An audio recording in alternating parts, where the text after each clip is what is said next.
نحمده ونصلي ونسلم على رسوله الكريم أما بعد فأعوذ بالله من الشيطان الرجيم بسم الله الرحمن الرحيم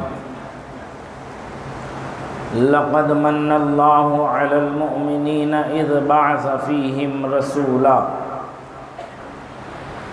صدق الله العلي العظيم وصدق رسوله النبي الأمين الكريم الرؤوف الرحيم ونحن على ذلك لمن الشاهدين والشاكرين والحمد لله رب العالمين۔ درود پاک کا نذرانہ پیش کریں، پڑھیں اللہم صلی علی سیدنا و مولانا محمد معدن الجود والکرم وآلہ وصحبہ وبارک وسلم صلاۃ و سلاما علیک یا رسول اللہ، صلاۃ و سلاما علیک یا حبیب اللہ صلی اللہ تعالی علیہ وسلم۔ حضرات کرام،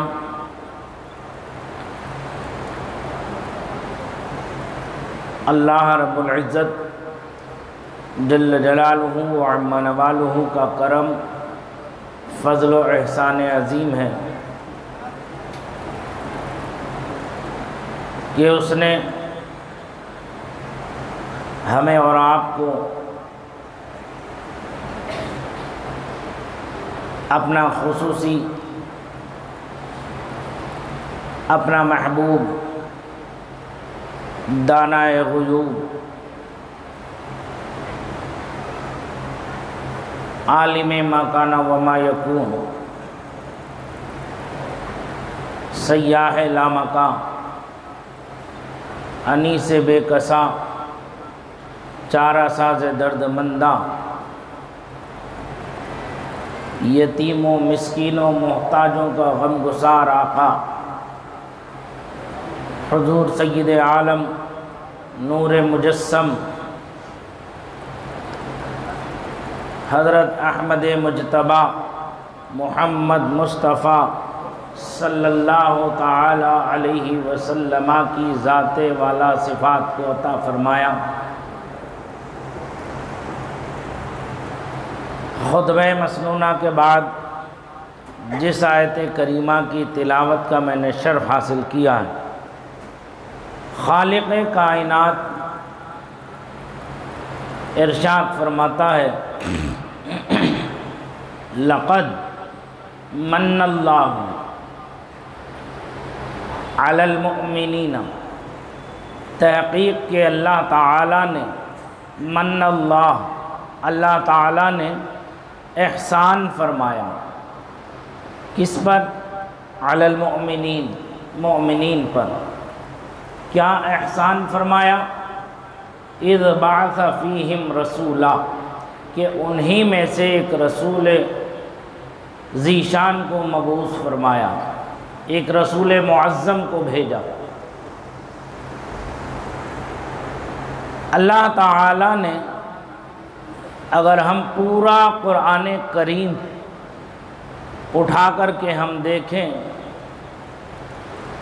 اسے پڑھیں، سمجھیں اللہ تعالیٰ کی توفیق سے، تو پورا قرآن جو ہے وہ نعت مصطفیٰ جان رحمت صلی اللہ علیہ وسلم ہے۔ پورے قرآن کریم میں اللہ تعالیٰ نے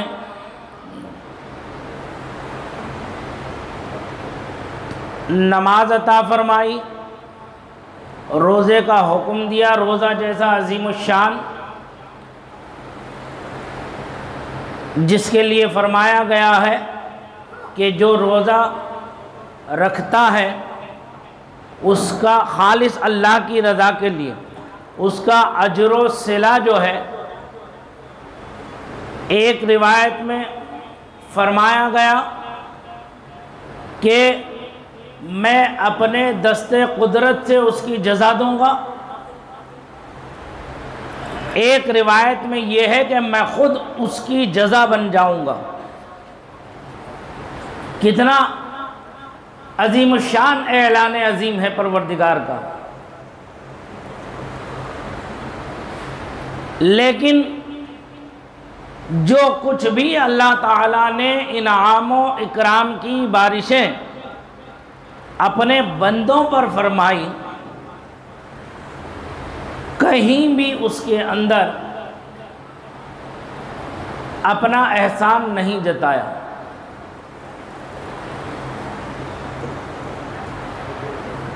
جو بڑا ہوتا ہے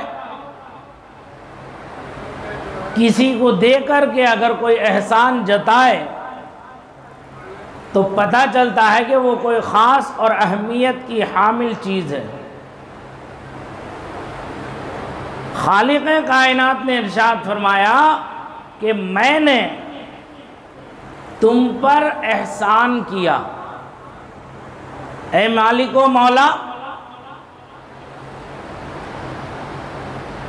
لمحہ لمحہ تیری نعمتیں، تیری رحمتیں، تیری برکتیں ہم گناہگاروں، خطاکاروں، سیاہکاروں، ناہنجاروں پر احسان عظیم ہی ہے۔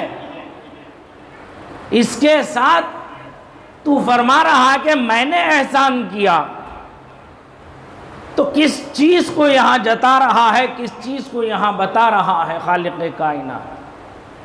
فرماتا ہے کہ تم میں سے ایک رسول کو میں نے بھیج کر تم پر احسان عظیم کیا، یعنی میں نے اپنے حبیب کو، اپنے محبوب کو،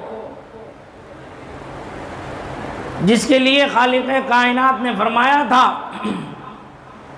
کنتو کنزم مخفیہ، میں تو ایک چھپا ہوا خزانہ تھا، جب میں نے چاہا کہ اپنی ربوبیت کا اظہار کروں، اس کا اعلان کروں،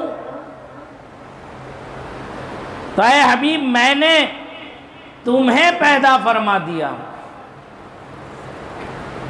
اور میں تو لامکاں کا مکین ہوں۔ اللہ تعالی جہت و زمان سے پاک ہے، اوپر نیچے، آگے پیچھے، دائیں بائیں، تمام حدود و قیود سے پاک ہے، منزہ ہے۔ تو پھر یہ مکان کس کے لیے بنائے گئے؟ یہ دو جہاں کس کے لیے سجایا گیا؟ آسمان کا شامیانہ کس کے لیے تانا گیا؟ زمین کا فرش کس کے لیے بچھایا گیا؟ چاند و سورج اور ستاروں کی قندیلیں یوں جھل ملاتی ہوئی کس کے لیے وجود میں آئی؟ تو آواز آتی ہے غیب سے، سنو، آسمان کا شامیانہ میں نے اپنے حبیب کے لیے سجایا ہے، زمین کا فرش میں نے اپنے حبیب کی آمد کے لیے بچھایا ہے، چاند و سورج اور ستاروں کی قندیلیں، یہ جھل ملاتا سما میں نے اپنے حبیب کی ولادت باسعادت کے لیے پیدا کیا ہے۔ تو یہ چاند و سورج کی روشنی، ستاروں کی چمک دمک، سب مصطفیٰ جان رحمت صلی اللہ تعالی علیہ وسلم کے تلووں کا دھون ہے، جس کے تلووں کا دھون ہے آب حیات۔ یہ وہ نور کی برسات میں مصطفیٰ جان رحمت صلی اللہ علیہ وسلم نے جو نہایا تھا، اس سے جو قطرات ٹپکے تھے، اس کا صدقہ ہے چاند و سورج کی روشنی۔ رب نے فرمایا کہ میں نے احسان کیا ہے تم پر۔ جب کوئی احسان جتا کر کے کوئی چیز دیتا ہے تو اس کی اہمیت ہوتی ہے، اسے اپنی جان سے بھی زیادہ اس کی حفاظت کا انتظام و اہتمام کیا جاتا ہے، اسے دل کے قریب لگا کر کے رکھا جاتا ہے، سجا کر کے رکھا جاتا ہے، بغیر کسی تمثیل کے، صرف ذہنوں کو حاضر کرنے کے لیے میں ایک مثال پیش کر رہا ہوں، سرکار کی ذات تو بے مثل و بے مثال ہے، اس کی تو کوئی تمثیل ہی نہیں ہے۔ نہ محمد جیسا رب نے کسی کو پیدا کیا، نہ محمد جیسا رب جو ہے کسی کو بعد میں پیدا کرے گا آقا کائنات صلی اللہ علیہ وسلم کے۔ صبح قیامت تک ایک ہی ذات ہے جو محمد الرسول اللہ صلی اللہ علیہ وسلم سے پہچانی جاتی ہے، وہ عالم میں یک و تنہا ہے۔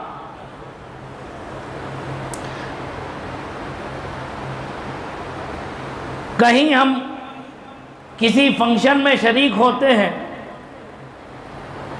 تو وہاں بہت سے لوازمات ہوتے ہیں، آنے والے مہمانوں کو کچھ اعزاز انعام و اکرام سے نوازا جاتا ہے، اس میں کچھ ٹرافیاں ہوتی ہیں، کچھ ایوارڈز ہوتے ہیں جو بلا کر کے بڑے اہتمام کے ساتھ سجا دھجا کر کے جو ہے وہ دیا جاتا ہے۔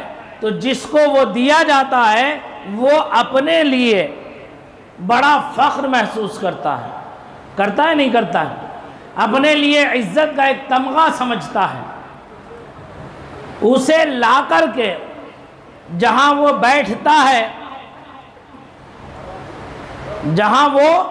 بیٹھتا ہے اپنی بیٹھک میں قیامگاہ کی طرف، اسے شوکیش میں جو ہے بڑے خوبصورت انداز سے سجا کر کے رکھتا ہے۔ کیوں؟ اس لیے تاکہ آنے والا کوئی نیا آئے تو اس پر امپریشن پڑ سکے، اس کے اوپر ایک ذہنی اثر مرتب ہو سکے کہ بھائی جس کے پاس میں آیا ہوں یہ کوئی معمولی شخص نہیں ہے۔ کیوں؟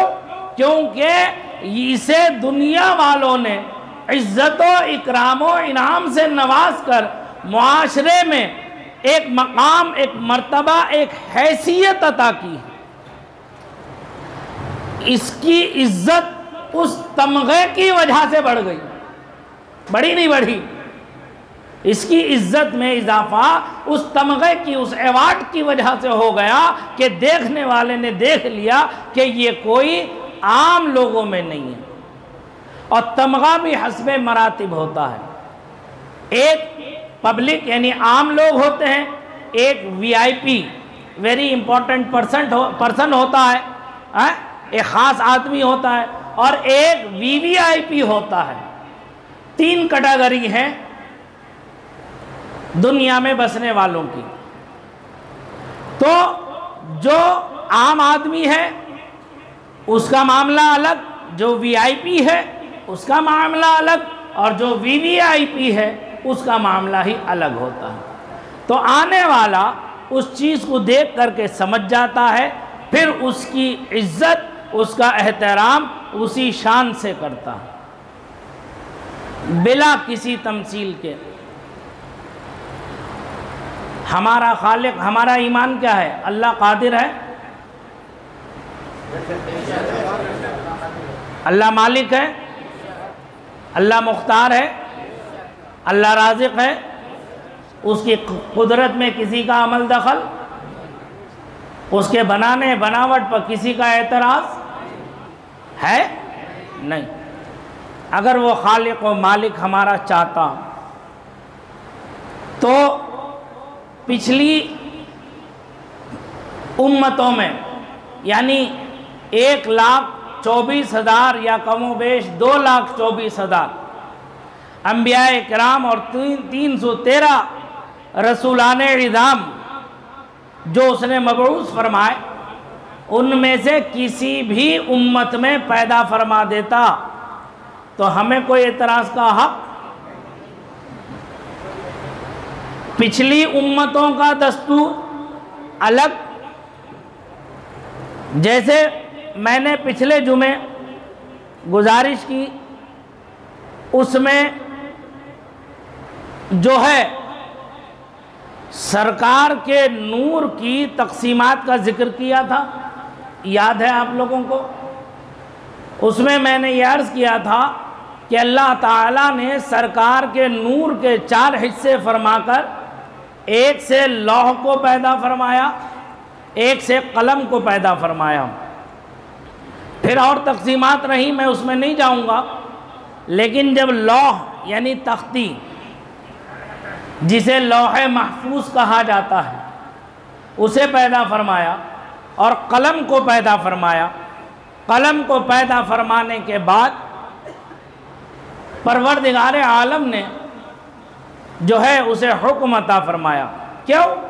کیونکہ دنیا کا بھی ایک دستور ہے، جب کوئی نئی حکومت تشکیل پاتی ہے، نیا معاملہ کوئی سامنے آتا ہے، یا نئی کوئی تنظیم، کوئی کمیٹی، کوئی فلاحی تنظیمیں کوئی قائم ہوتی ہیں، کوئی بھی کمیٹی ہو کسی بھی صورت کی، چاہے وہ سماجی ہو، سیاسی ہو، معاشرتی ہو، مذہبی ہو، کوئی تنظیم قائم ہو، تو ہر تنظیم کا ایک دستور العمل ہوتا ہے، ایک اس کا اصول اور ضابطہ ہوتا ہے کہ اراکین کو، اس کے ممبران کو اسی منہج پر اپنی زندگی، اپنی جو ہے خدمات کو انجام دینا ہے۔ ان قیود کے ساتھ اگر وہ اپنے آپ کو پیش کر سکتا ہے تو وہی اس کا ممبر ہے۔ ان قیود میں سے اس کے قول و عمل و کردار سے کوئی تضاد ہوتا ہے، ٹکراؤ پیدا ہوتا ہے، تو وہ اس کمیٹی کا ممبر نہیں ہے، اس سے خارج ہو جائے گا۔ یہ دستور بنتا ہے نہیں بنتا ہے؟ جب اس کائنات کا وجود ہوا تو اللہ وحدہ لا شریک نے بھی اس کے لیے ایک دستور مرتب فرمایا۔ وہ دستور کیا تھا؟ وہ دستور یہ تھا، جب قلم اور لوح کو پیدا فرمایا تو خالق کائنات نے اسے حکم فرمایا، اکتب یا قلم، اے قلم تو لکھ۔ فرمان خداوندی کا سننا تھا کہ قلم پر ایک ہیبت طاری ہو گئی، خوف و خشیت الہی اس پر غالب آ گیا۔ وہ 1000 سال تک وہ قلم تھراتا رہا، لرزتا رہا، کپکپاتا رہا۔ 1000 سال کے گزرنے کے بعد قلم عرض کرتا ہے، ماذا اکتب یا ربی، اے میرے مالک، اے میرے رب، اے میرے پیدا کرنے والے، میں کیا لکھوں؟ میں کیا لکھوں؟ اللہ وحدہ لا شریک ارشاد فرماتا ہے، اکتب توحیدی، تو لکھ میری وحدانیت کو۔ اس کی وحدانیت کیا ہے؟ اس کی توحید کیا ہے؟ تو قلم نے جو سب سے پہلا کلمہ جملہ لکھا، جو سب سے پہلا جملہ فقرہ لکھا، وہ تھا لا الہ الا اللہ۔ کیا تھا؟ یعنی نہیں ہے کوئی معبود بندگی کے لائق، پوجا کے لائق، پرستش کے لائق، عبادت کے لائق، معبود ہونے کے لائق کوئی نہیں ہے الا اللہ، سوائے اللہ وحدہ لا شریک کے۔ کوئی نہیں ہے پوری کائنات میں، نہ شجر، نہ حجر، نہ پتھر، نہ سمندر، نہ پانی، نہ اندھیرا، نہ رات، نہ سورج، نہ چاند، نہ ستارے، کوئی عبادت کے لائق نہیں ہے۔ عبادت کے لائق کوئی ذات ہے، بندگی کے لائق کوئی ذات ہے، اس کی پرستش پوجا کے لائق کوئی ذات ہے، تو وہ صرف اور صرف اور صرف اللہ وحدہ لا شریک کی ذات ہے۔ قلم نے پہلا جملہ، پہلا قانون جو ہے وہ لکھ دیا۔ اس کے بعد ٹھہر گیا۔ پھر اس کے بعد حکم ہوتا ہے، اکتب یا قلم، اے قلم لکھ۔ دوسری مرتبہ فرمان خداوندی کا سننا تھا، پھر قلم پر وہی کیفیت طاری ہو گئی، 1000 سال تک لرزتا رہا، کامتا رہا۔ 1000 سال کے بعد پھر اس نے کہا، ماذا اکتب یا ربی، اے میرے رب میں کیا لکھوں؟ گفتگو سمجھ میں آ رہی ہے سب کے؟ ہاں؟ پھر پروردگار ارشاد فرماتا ہے، لکھ۔ کیا؟ امتوں کا دستور لکھ۔ کیا لکھ؟ امتوں کا دستور لکھ۔ آدم سے لے کر جو میں دنیا میں اپنے محبوب تک جتنے انبیاء و مرسلین اعظام کو میں اپنی رسالت اور نبوت کے ساتھ میں انہیں بھیجوں گا، پیغام دے کر کے میں بھیجوں گا، ان پر جو جو ایمان لائیں گے اور نہیں لائیں گے ان کا دستور لکھ، ان کا حکم لکھ۔ وہ 1000 سال کے بعد عرض کرتا ہے ماذا اکتب یا ربی، میں کیا لکھوں اے پروردگار؟ تو پروردگار ارشاد فرماتا ہے لکھ، یہ امتیں اگر میری اطاعت و فرما برداری کریں گی، یاد رکھنا قانون کو، میری اطاعت و فرما برداری کریں گی تو میں انہیں جنت عطا کروں گا۔ پہلا قانون، پہلا دستور ہو گیا، کیا ہے؟ بولو بھائی، کیا تھا پہلا دستور؟ ارے اطاعت و فرما برداری کریں گے تو جنت، اتنا جملہ یاد نہیں ہے؟ کیسا قوت حافظہ ہے؟ کسی کا قوت حافظہ کمزور نہیں ہے، تم خود سمجھتے ہو میرا دماغ خراب ہے، تمہارا دماغ خراب نہیں ہے، تم خود کاہل ہو، سست ہو، اس لیے توجہ نہیں دیتے۔ غور سے سنو گے ذہن میں بات بیٹھ جائے گی، جب ذہن میں ایک بات بیٹھ جائے گی تو وہ پھر مرتے دم تک نکلے گی نہیں۔ تو ذہن کو حاضر رکھ کے بیٹھو بھائی، کیا تھا دستور؟ اطاعت و فرما برداری پر جنت۔ قلم نے لکھ دیا، پھر پروردگار نے ارشاد فرمایا لکھ، جو میری نافرمانی کرے گا، میری اطاعت و فرما برداری سے روگردانی کرے گا، میرے انعام و احسان کو منہ چڑھائے گا، میری رحمت و نعمتوں کی ناشکری کرے گا، فَبِأَيِّ آلَاءِ رَبِّكُمَا تُكَذِّبَانِ، تم اپنے رب کی کون کون سی نعمتوں کو جھٹلاؤ گے؟ جو میری نافرمانی کرے گا اس میں، اسے میں جہنم میں ڈالوں گا، جہنم میں۔ یہ دستور، نیکی پر جنت، نافرمانی پر جہنم، قلم نے حضرت آدم علیہ السلام سے لے کر حضرت عیسیٰ علی نبینا علیہم الصلوات والتسلیمات تک یہی دستور لکھتا ہوا آ گیا۔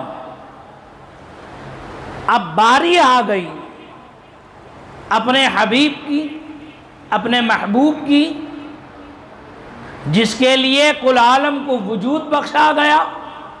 قلم نے اس امت کا بھی دستور جو ہے لکھنا شروع کر دیا۔ پہلا دستور اس امت کا لکھ دیا قلم نے، کیا تھا؟ نیکی کریں گے تو جنت۔ پہلا دستور، پہلا آرٹیکل، پہلا قانون اس کا لکھ دیا۔ قلم جو ہے دوسرا دستور کیا ہے؟ نافرمانی پر، چھوٹا سا جملہ یاد رکھو، نافرمانی پر جہنم۔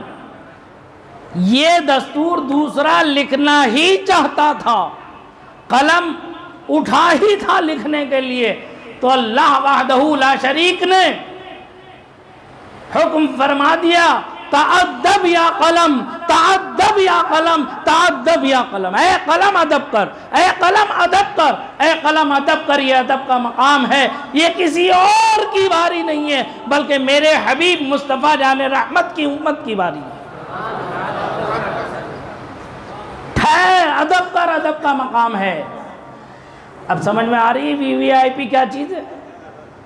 کیوں آ رہی ہے سمجھ میں؟ لقد من اللہ علی المؤمنین۔ قلم اس فرمان خداوندی سے اتنا گھبرایا کہ 1000 سال تک تھراتا رہا، لرزتا رہا، اتنا خوف اس پر غالب آ گیا کہ قلم جو ہے پھٹ گیا، قلم شق ہو گیا۔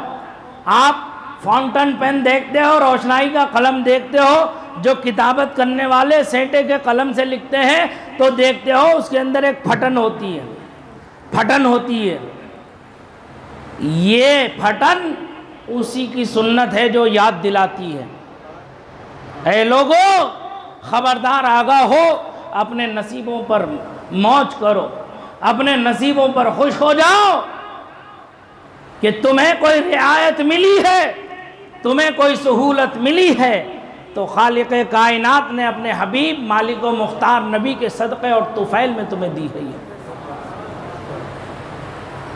کیسے سنیوں کا مجمع ہے بھائی؟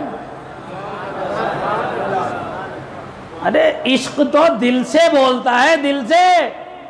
کوئی کہلوائے تو کیا کہلوایا بھائی؟ محبت یہاں سے ہوتی ہے۔ جب محبت ہوتی ہے، جس سے محبت ہوتی ہے اس کا ذکر بار بار زبان پر آتا ہے۔ ارے ہم اپنے آقا سے محبت نہ کریں تو کس سے کریں محبت؟ ہاں کیا ہوا؟ 1000 سال کے بعد پھر وہ قلم عرض کرتا ہے ماذا اکتب یا ربی، اے میرے پروردگار اب کیا لکھوں، اب کیا لکھوں؟ تو پروردگار عالم ارشاد فرماتا ہے لکھ امت مظلمۃ ورب غفور، یہ امت بڑی گناہگار ہے لیکن رب بہت بخشش و مغفرت فرمانے والا۔ کیسا پیارا دستور، اور امتوں کا دستور الگ، امت مصطفیٰ جان رحمت کا دستور الگ صلی اللہ علیہ وسلم۔ یہاں یہ تمغہ دے دیا، تمغہ دے کر کے ساری امتوں میں امت مصطفیٰ کو ممتاز کر دیا۔ تو ہم جتنا ناز کریں، جتنا فخر کریں کم ہے، لیکن اس کا معنی یہ نہیں ہے کہ ہم اس ناز میں اللہ کی نافرمانی کرنے لگ جائیں۔ انسان کا قدم 2 موقع پر بہکتا ہے، ایک اس وقت جب اسے زیادہ خوشی حاصل ہو جاتی ہے تو وہ خوشی میں پاگل ہونے لگتا ہے، دماغ خراب ہونے لگتا ہے، تو پھر الٹی سیدھی حرکتیں کرنا شروع کر دیتا ہے، ایسی حرکتیں جو قرآن و حدیث کے بالکل خلاف ہوتی ہیں۔ دوسرا اس وقت بہکتا ہے قدم جب اس پر کوئی غم کے پہاڑ ٹوٹ جائیں، وہ نا امیدی کے گہرے گڈھے میں جا کر کے پھنس جائے۔ یاد رکھنا قرآن فرماتا ہے لا تقنطوا من رحمت اللہ، اللہ کی رحمت سے نا امیدی جو ہے یہ کفر ہے، مایوسی نہیں ہونا چاہیے اللہ کی رحمت سے۔ تو ان 2 موقعوں پر جو ہے اس کا قدم بہک جاتا ہے۔ تو ایسا نہ ہو کہ یہ سوچ کر کے ہماری تو بخشش و مغفرت ہو ہی جائے گی تو پھر ہمیں نماز کیا پڑھے، روزہ کیا رکھیں، حج کیا کریں، زکوٰۃ کیا دیں۔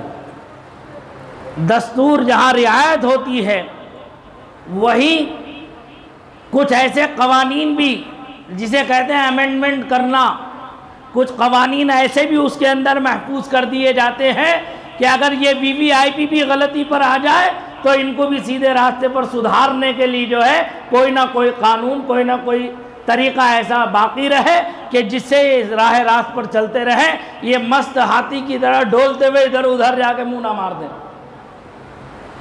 اسی لیے قرآن نے فرمایا فَمَن يَعْمَلْ مِثْقَالَ ذَرَّةٍ خَيْرًا يَرَهُ وَمَن يَعْمَلْ مِثْقَالَ ذَرَّةٍ شَرًّا يَرَهُ، تم رائی کے دانے کے برابر نیکی کرو گے تو اللہ اس کا اجر عطا فرمائے گا، اور تم رائی کے دانے کے برابر اگر بدی کرو گے تو اس کا حساب دینا پڑے گا۔ اب کون کون ایسا ہے جو اس حساب دینے کے لیے تیار ہو؟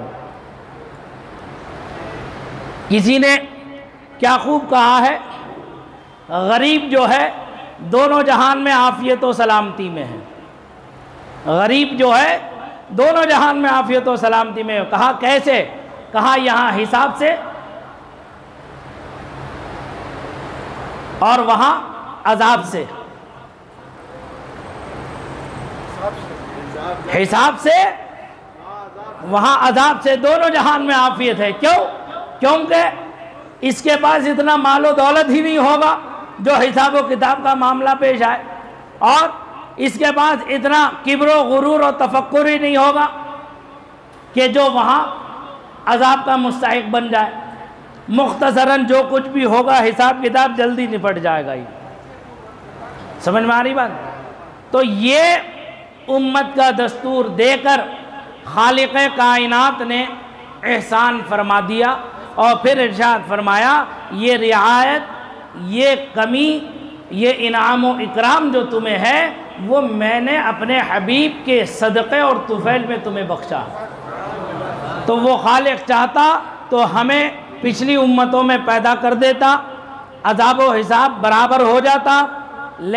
اور وہ چاہتا تو ہمیں حیوانات میں، جانوروں میں بنا دیتا، چرندوں پرندوں میں بنا دیتا، نباتات میں بنا دیتا، پیڑ پودوں میں تبدیل کر دیتا، پہاڑوں میں بنا دیتا، مٹی و پتھر بنا دیتا. اسے کوئی روکنے والا نہیں. لیکن اس نے ہم پر یہ احسان کیا کہ ہمیں اور امتوں کے مقابلے میں امت مصطفیٰ جان رحمت صلی اللہ علیہ وسلم میں پیدا فرما کر ہم پر احسان عظیم فرمایا. تو لہذا اس احسان کا ہمیں بہت خیال رکھنا چاہیے، ہمیں بہت سوچ سمجھ کر کے اپنے قدم کو اٹھانا چاہیے.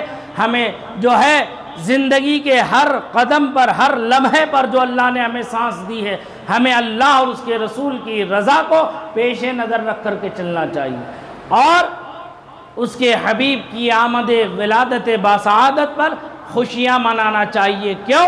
کیونکہ یہ آسمان کا شامیانہ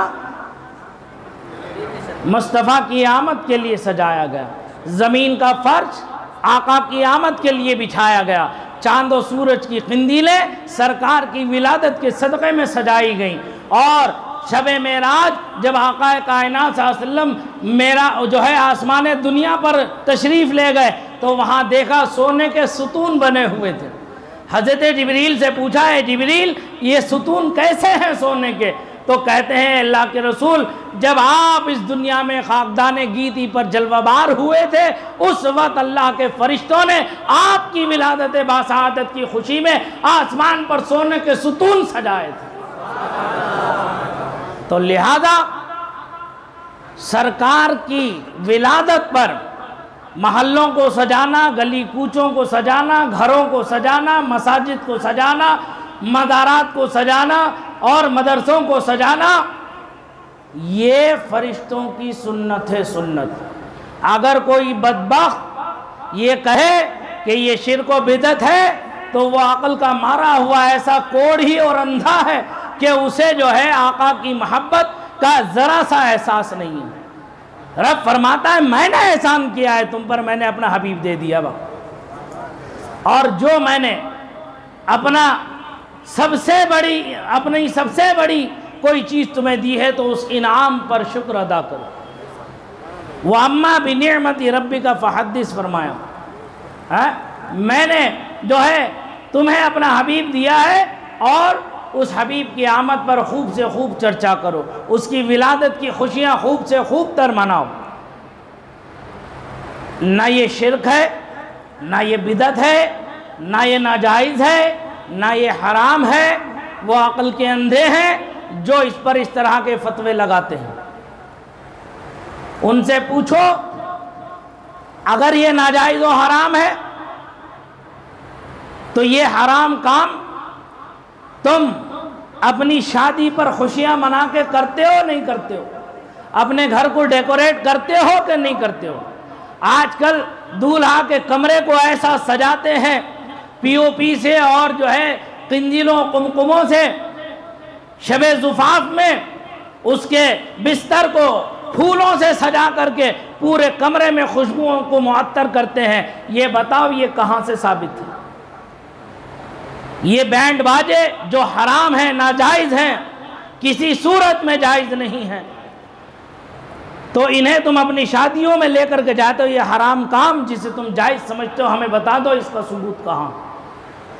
تم اپنے بیٹے کا برتھ ڈے مناتے ہو، سالانہ کیک کاٹتے ہو جو عیسائیوں یہودیوں کا طریقہ ہے. یہ بتاؤ یہ کہاں سے ثابت ہے؟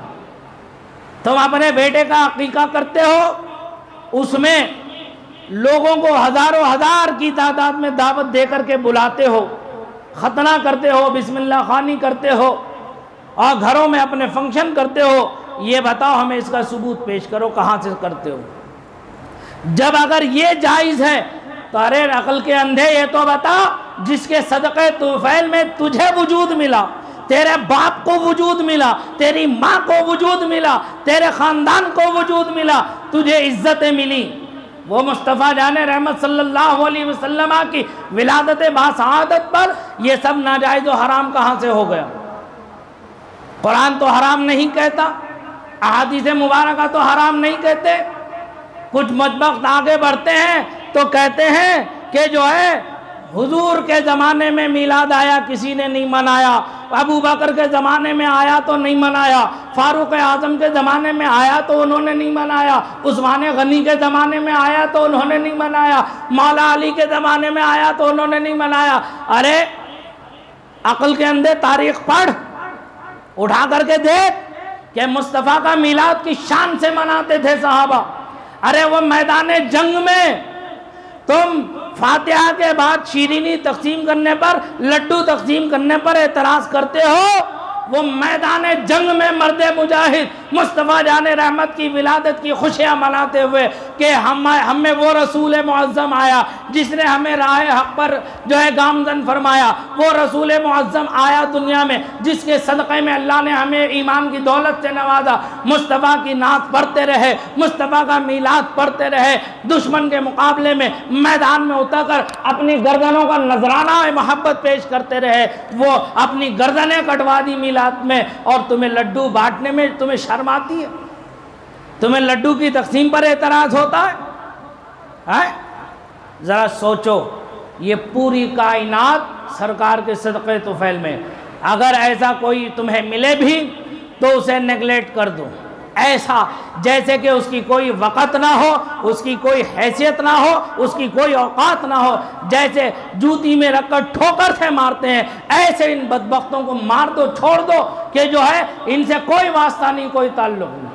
یاد رکھو ہمارا واسطہ اور تعلق صرف اور صرف محبت رسول ہے، جو اللہ اور اس کے رسول کا فرما بردار ہے وہ ہمارا ہے، جو اللہ اور اس کے رسول کا نافرمان ہے اس سے ہمارا کوئی تعلق نہیں، کوئی واسطہ نہیں، کوئی مطلب نہیں، چاہے وہ ہمارا باپ ہو، ہمارا بھائی ہو، ہمارا خون کا کیسا ہی رشتہ دار ہو، اگر وہ بدبخت و بدعقیدہ ہے تو اس سے ہمارا کوئی تعلق نہیں، کوئی واسطہ نہیں۔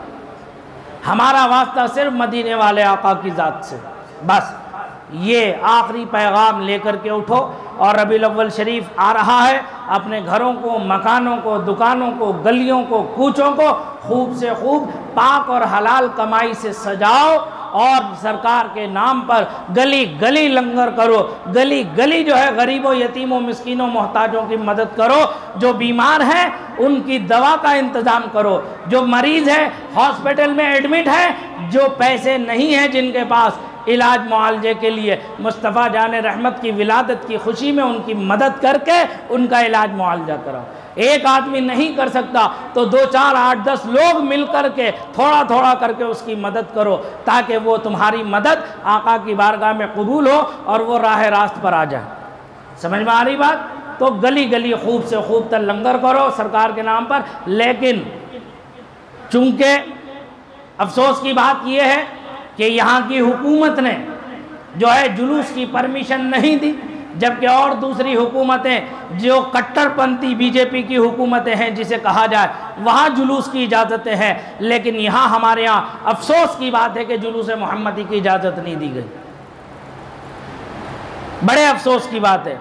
خیر، تمہارا کام مصطفیٰ کی ولادت کی خوشیاں منانا ہے، خوب سے خوب خوشیاں مناؤ، جھنڈے لگاؤ، گلی گلی کوچا کوچا سرکار کے نعرے لگاؤ کہ سرکار کی آمد مرحبا، آقا کی آمد مرحبا، دلدار کی آمد مرحبا کے نعروں سے گونج اٹھو۔